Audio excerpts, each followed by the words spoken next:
നമസ്കാരം. ഇന്ന് അമാവാസിയാകുന്നു. അതിനാൽ തന്നെ ഇന്നേ ദിവസം വളരെയധികം ശ്രദ്ധയോടെ മുന്നോട്ട് പോകേണ്ട ദിവസം തന്നെയാകുന്നു. ഈശ്വരാരാധനയ്ക്കായി മാറ്റി വച്ചിരിക്കുന്ന ദിവസങ്ങളിൽ ഒന്ന് തന്നെയാണ് അമാവാസി.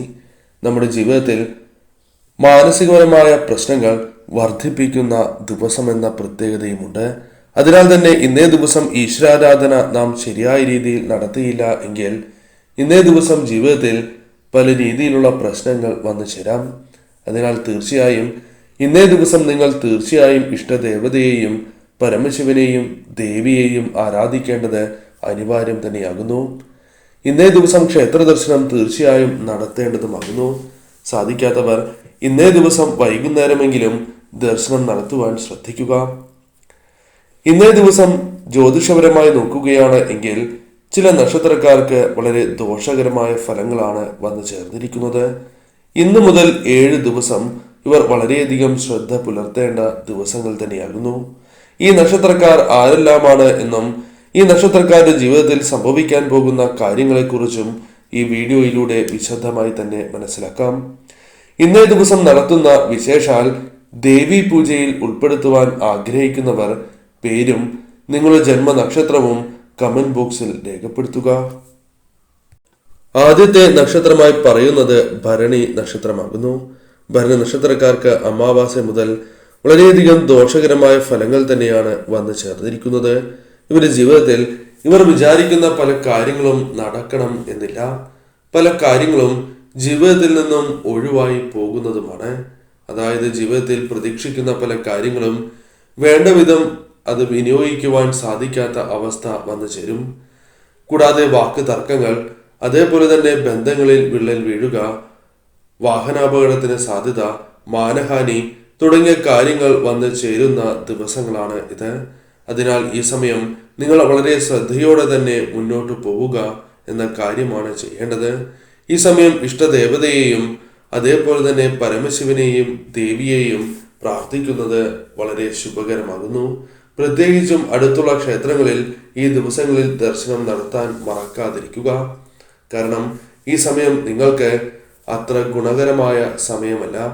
വളരെയധികം ദോഷകരമായ ഫലങ്ങൾ ജീവിതത്തിലേക്ക് വന്നു ചേരും. ധനനഷ്ടത്തിന് സാധ്യത കൂടുതലാകുന്നു. അതിനാൽ ആ കാര്യങ്ങളും വളരെ ശ്രദ്ധയോടെ തന്നെ ഓർക്കേണ്ട ഒരു കാര്യം തന്നെയാണ്. മറ്റൊരു നക്ഷത്രം തിരുവാതിര നക്ഷത്രമാകുന്നു. തിരുവാതിര നക്ഷത്രക്കാർ വളരെയധികം ശ്രദ്ധാപൂർവം മുന്നോട്ട് പോകേണ്ട ഒരു ദിവസമാണ് ഇന്ന്.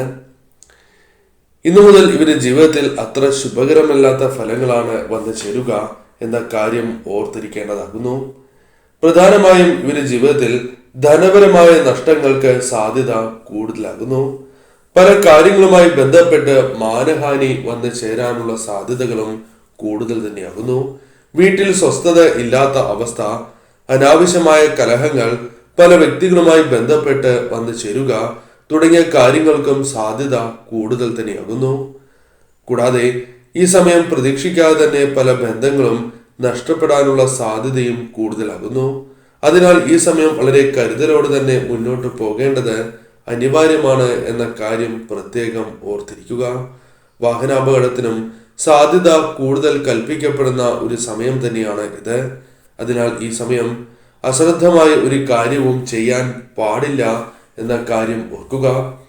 പ്രത്യേകിച്ചും ശിവക്ഷേത്രത്തിൽ ദർശനം നടത്തുന്നതും മൃത്യുഞ്ജയ പുഷ്പാഞ്ജലി നടത്തുന്നതും ഏറ്റവും ശുഭകരമാകുന്നു. ദേവി ക്ഷേത്രത്തിൽ രക്തപുഷ്പാഞ്ജലി നടത്തുവാൻ ശ്രദ്ധിക്കുക. ഈ 2 ക്ഷേത്രങ്ങളിലും തീർച്ചയായും ദർശനം നടത്തേണ്ടതാകുന്നു. ഇഷ്ടദേവതാ മന്ത്രങ്ങൾ നിത്യവും ജപിക്കുന്നതും പഞ്ചാക്ഷരി മന്ത്രം നിത്യവും ജപിക്കുന്നതും ശുഭകരമാകുന്നു. മറ്റൊരു നക്ഷത്രം പൂരം നക്ഷത്രമാകുന്നു. പൂരം നക്ഷത്രക്കാർക്കും വളരെയധികം ശ്രദ്ധാപൂർവം മുന്നോട്ട് പോകേണ്ട ഒരു സമയമാണ് വന്നു ചേർന്നിരിക്കുന്നത്. ഈ സമയം അമാവാസ്യയുമായി ബന്ധപ്പെട്ട് വളരെയധികം ദോഷകരമായ ഫലങ്ങളാണ് നിങ്ങളുടെ ജീവിതത്തിലേക്ക് വന്നു ചേരുക. പ്രധാനമായും ധനനഷ്ടം, മാനഹാനി, പ്രതീക്ഷിക്കാതെ തന്നെ സാമ്പത്തികപരമായ ക്ലേശങ്ങൾ വന്നു ചേരുക തുടങ്ങിയ കാര്യങ്ങൾക്ക് സാധ്യത കൂടുതലാകുന്നു. കലഹങ്ങൾ സംഭവിക്കാനുള്ള സാധ്യതയും വളരെ കൂടുതലാണ് എന്ന് മനസ്സിലാക്കുക. സമാധാനക്കുറവ് അല്ലെങ്കിൽ സ്വസ്ഥത ഇല്ലാത്ത അവസ്ഥയാണ് വന്നു ചേരുക. അതിനാൽ തന്നെ ഈ സമയം ചെയ്യുന്ന കാര്യങ്ങൾ എല്ലാം തന്നെ ശരിയായി ഭവിക്കണം എന്നില്ല. ഭാഗ്യം അനുകൂലമാകാത്ത അവസ്ഥയാണ് വന്നു ചേരുക. അതിനാൽ ഈ സമയം തീർച്ചയായും അപകട സാധ്യതകൾ കൂടുതലായതിനാൽ കൂടി ശിവക്ഷേത്രത്തിൽ ദർശനം നടത്തുന്നതും മൃത്യുഞ്ജയ പുഷ്പാഞ്ജലി നടത്തുന്നതും ഏറ്റവും ശുഭകരമാകുന്നു. നിത്യവും മൃത്യുഞ്ജയ മന്ത്രം 108 തവണ ജപിക്കുന്നതും അതേപോലെ ദേവീക്ഷേത്രത്തിൽ ദർശനം നടത്തുകയും രക്തപുഷ്പാഞ്ജലി നടത്തുന്നതും ഏറ്റവും ശുഭകരമാണ് എന്ന കാര്യവും ഓർക്കുക. ഈ പരാമർശിച്ചിരിക്കുന്ന കാര്യങ്ങൾ ഈ നക്ഷത്രക്കാർ തീർച്ചയായും ചെയ്യേണ്ടതുമാകുന്നു. മറ്റൊരു നക്ഷത്രമായി പറയുന്നത് രോഹിണി നക്ഷത്രമാകുന്നു. രോഹിണി നക്ഷത്രക്കാർ ശ്രദ്ധിക്കേണ്ടതായ കാര്യം ഈ ദിവസങ്ങൾ നിങ്ങൾക്ക് അനുകൂലമല്ല എന്ന കാര്യമാകുന്നു. ഈ സമയം നിങ്ങൾക്ക് വളരെയധികം അപകട സാധ്യതകൾ വന്നു ചേർന്നിരിക്കുന്ന സമയം തന്നെയാണ് എന്ന് പറയാം. കൂടാതെ ഈ സമയം ധനനഷ്ടം, ജോലിയുമായി ബന്ധപ്പെട്ട് പ്രശ്നങ്ങൾ, മാനഹാനി സംഭവിക്കുക, അതേപോലെ തന്നെ പ്രതീക്ഷിക്കാതെ തന്നെ സാമ്പത്തിക ക്ലേശങ്ങൾ വന്നു ചേരുക, ഭാഗ്യം അനുകൂലമാകാത്തതിനാൽ ഒരു കാര്യവും ശരിയായ രീതിയിൽ ചെയ്തു തീർക്കുവാൻ സാധിക്കാത്ത അവസ്ഥ, ഇതെല്ലാം ജീവിതത്തിലേക്ക് കടന്നു വരുന്ന സമയമാണ് ഈ ദിവസങ്ങൾ. അതിനാൽ ഈ സമയം തീർച്ചയായും പരമശിവനെ ആരാധിച്ച് മുന്നോട്ട് പോവുക എന്ന കാര്യമാണ് നിങ്ങൾ ചെയ്യേണ്ടത്.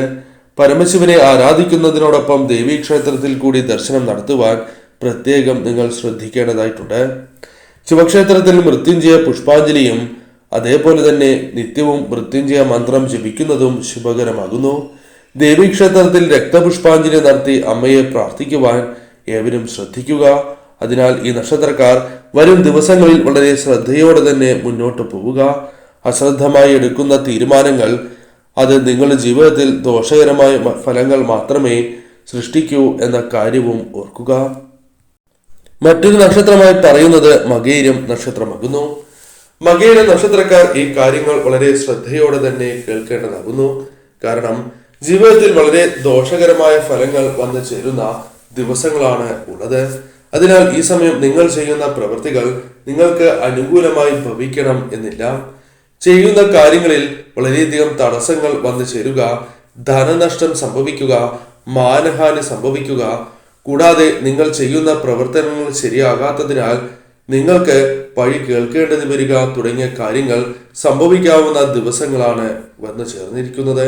അതിനാൽ ഈ സമയം നിങ്ങൾ ശരിയായ രീതിയിൽ ചിന്തിച്ച് പ്രവർത്തിച്ചില്ല എങ്കിൽ ഇരട്ടിയായി തന്നെ ദോഷഫലങ്ങൾ വന്നു ചേരും.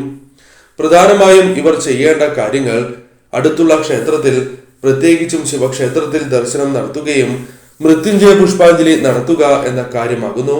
കൂടാതെ മൃത്യുഞ്ജയ മന്ത്രം ജപിക്കുന്നതും അതോടൊപ്പം പിൻവിളക്ക് വഴിപാട് നടത്തുന്നതും ഉത്തമമാകുന്നു. ദേവീക്ഷേത്രത്തിൽ രക്തപുഷ്പാഞ്ജലി കൂടി നടത്തി പ്രാർത്ഥിക്കുക. തീർച്ചയായും നിങ്ങളുടെ ജീവിതത്തിൽ ഈ ദുരിതങ്ങൾ ഒരു പരിധിവരെ അകലുന്നതാണ്. മറ്റൊരു നക്ഷത്രം പൂരാടം നക്ഷത്രമാകുന്നു. പൂരാട നക്ഷത്രക്കാർ വളരെയധികം ശ്രദ്ധ പുലർത്തേണ്ട സമയമാണ് എന്ന് തന്നെ പറയാം. ഈ സമയം നിങ്ങൾ ചെയ്യുന്ന പ്രവൃത്തികൾ നിങ്ങൾക്ക് അനുകൂലമായി തീരാത്ത അവസ്ഥയാണ് വന്നു ചേരുക. പല കാര്യങ്ങളിലും തടസ്സങ്ങൾ വന്നു ചേരുക, ധനനഷ്ടം സംഭവിക്കുക, മാനഹാനി, കൂടാതെ അപകട സാധ്യതകൾ തുടങ്ങിയ കാര്യങ്ങൾ വന്നു ചേരാവുന്ന ദിവസങ്ങളാണ് ഇത്. ജലം, വൈദ്യുതി, വാഹനം തുടങ്ങിയ കാര്യങ്ങളുമായി ബന്ധപ്പെട്ട് അപകട സാധ്യത കൂടുതലാകുന്നു. കൂടാതെ ഈ സമയം ധനനഷ്ടം സംഭവിക്കുക, ചെയ്യുന്ന കാര്യങ്ങളിൽ ഭാഗ്യം അനുകൂലമാകാത്തതിനാൽ തന്നെ ചെയ്യുന്ന കാര്യങ്ങൾ ശരിയായ രീതിയിൽ ഭവിക്കാതിരിക്കുക, മാനഹാനി, അതേപോലെ തന്നെ നിങ്ങൾ ചെയ്യുന്ന പ്രവർത്തനങ്ങൾ മൂലം മറ്റുള്ളവരിൽ നിന്നും പഴി കേൾക്കുക തുടങ്ങിയ കാര്യങ്ങൾ സംഭവിക്കാവുന്ന ദിവസങ്ങളാണ് ഇത്. അതിനാൽ ശ്രദ്ധയോടെ തന്നെ മുന്നോട്ട് പോവുക. അതല്ല എങ്കിൽ ജീവിതത്തിൽ വളരെയധികം ദോഷഫലങ്ങൾ നിങ്ങൾക്ക് വന്നു ചേരും.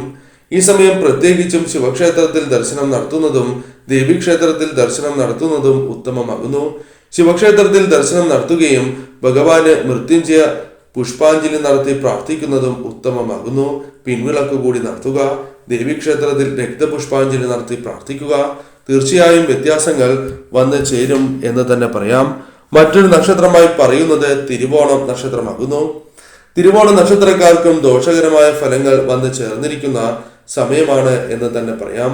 ഈ സമയം ശരിയായ രീതിയിൽ ചിന്തിച്ച് പ്രവർത്തിച്ചില്ല എങ്കിൽ നിങ്ങൾക്ക് ധനനഷ്ടം, മാനഹാനി തുടങ്ങിയ കാര്യങ്ങൾ സംഭവിക്കാവുന്നതാകുന്നു. വാഹനങ്ങൾ കൈകാര്യം ചെയ്യുന്നവരാണ് എങ്കിൽ അപകട സാധ്യത വളരെയധികം വർദ്ധിച്ചിരിക്കുന്ന സമയമാണ് എന്ന കാര്യവും ഓർക്കുക. ഈ സമയം നിങ്ങൾ ശരിയായ രീതിയിൽ പ്രവർത്തിച്ചില്ല എങ്കിൽ നിങ്ങളുടെ ജീവിതത്തിൽ വളരെയധികം ദോഷഫലങ്ങൾ വന്നു ചേരും. നിങ്ങൾ ആഗ്രഹിക്കുന്ന കാര്യങ്ങൾ പോലും നിങ്ങളിൽ നിന്നും നഷ്ടമാകുവാൻ സാധ്യത കൂടുതലുള്ള സമയമാകുന്നു. ഈ സമയം തീർച്ചയായും പരമശിവനെ ആരാധിക്കുകയും ശിവക്ഷേത്രത്തിൽ ദർശനം നടത്തി മൃത്യുഞ്ജയ പുഷ്പാഞ്ജലിയും പിൻവിളക്കും നടത്തി പ്രാർത്ഥിക്കുന്നത് ശുഭകരമാകുന്നു.